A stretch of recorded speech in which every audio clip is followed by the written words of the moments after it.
दोस्तों, कुछ समय से आपने महसूस किया होगा कि दिन, हफ्ते और महीने कैसे पलक झपकते ही गुजर जाते हैं। ऐसा लगता है कि जैसे वक्त हमारे हाथ से रेत की तरह फिसल रहा है। बचपन के वो दिन जो कभी ख़त्म ही नहीं होते थे, अब ऐसे बीत जाते हैं कि जैसे मानो कोई रेस लगी हो। हम सबकी इस वक्त एक ही शिकायत है कि मेरे पास वक्त नहीं है। दिन बहुत छोटा हो गया है। ये सिर्फ मेरी और आपकी कहानी नहीं, बल्कि ये दुनिया के आज हर इंसान की हकीकत बन चुकी है। ये सिर्फ मेरा और आपका कोई वहम नहीं, बल्कि इसके पीछे एक ऐसी हकीकत है जो अल्लाह के रसूल ने सदियों पहले बयान फरमाई थी। अब तो साइंस भी इसकी तरफ इशारा कर रही है कि कुछ तो है जो बदल रहा है। हमारी ज़मीन के घूमने की रफ्तार पहले से तेज हो गई है, जिससे हमारे दिन असल में छोटे हो रहे हैं। और सबसे हैरान करने वाली बात यह है कि वक्त के ऐसे सिकुड़ने की खबर आज से 1400 साल पहले ही दे दी गई थी और इसे क़यामत की निशानियों में से एक करार दिया गया था।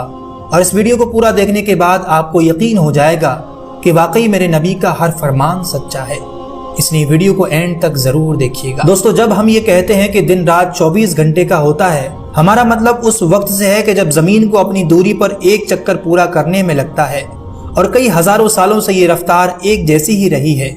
लेकिन पिछले कुछ सालों में दुनिया भर के साइंसदानों ने एक बड़ी अजीब बात नोट की है कि साल 2020 के बाद से हमारी इस जमीन ने अपने घूमने की रफ्तार को कुछ बढ़ा दिया है। एटॉमिक घड़ियां जो वक्त को बड़ी सटीकता से नापती हैं, उन्होंने ये बदलाव रिकॉर्ड किया है। 29 जून 2022 को जमीन ने अपना चक्कर 24 घंटे से 1.59 मिली सेकेंड पहले ही पूरा कर लिया। ये टाइम बताने वाली घड़ियों के इतिहास में रिकॉर्ड किया गया सबसे छोटा दिन था।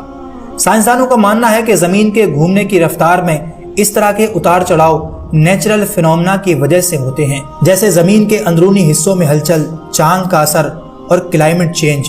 और वो अभी भी इसकी ठोस वजह को समझने की कोशिश कर रहे हैं। अब आप सोचेंगे कि कुछ मिली सेकंड की वजह से क्या फर्क पड़ता है। आपकी आम जिंदगी में शायद इसका कोई फर्क ना पड़े और ना हम इसको महसूस कर सकते हैं, लेकिन ये एक बहुत बड़े सवाल की तरफ इशारा करता है। जब साइंस हमें बताती है कि जमीन की चाल बदल रही है और वक्त सच में सिकुड़ रहा है, भले ही मिली सेकंड में, तो ये हमें एक बहुत बड़ी हकीकत के बारे में सोचने पर मजबूर करता है। एक ऐसी हकीकत जिसका जिक्र कुरान और हदीस में सदियों पहले किया गया था। आज से 1400 साल पहले जब इंसानों के पास वक्त को मिली सेकंड में मापने की कोई टेक्नोलॉजी नहीं थी, तब हमारे और आपके प्यारे आका मोहम्मद सल्लल्लाहु अलैहि वसल्लम ने क़यामत के निशानियों के बारे में बताया था। एक सही अहादीस का मफहूम है, अल्लाह के रसूल ने फरमाया, क़यामत तब तक कायम नहीं होगी जब तक ज़माना आपस में करीब ना हो जाए, यानी वक्त सिकुड़ ना जाए। साल महीने के बराबर, महीना हफ्तों के बराबर, हफ्ता दिन के बराबर और दिन घंटे के बराबर और घंटा आग के शोले के बराबर तेजी से गुजर जाएगा।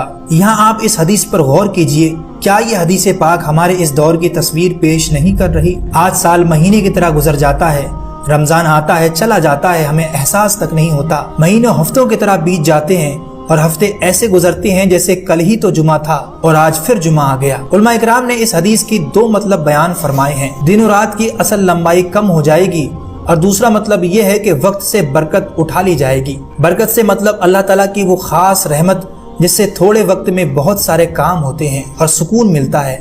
आज हमारे पास वक्त बचाने के लिए हर तरह की टेक्नोलॉजी है, लेकिन फिर भी हर कोई कहता है मेरे पास वक्त नहीं है। आज साइंस बता रही है कि जमीन की रफ्तार में बदलाव आ रहा है और ये पहले से थोड़ा मिली सेकंड तेज हो गया है, जिससे दिन छोटे हो रहे हैं। और ये बात उस हदीस पाक की तरफ सोचने पर मजबूर कर देती है कि आज से 1400 साल पुरानी बात आज की साइंटिफिक खोज से कितनी मिलती जुलती है। आज हम इस पेशन गोई को अपनी आंखों से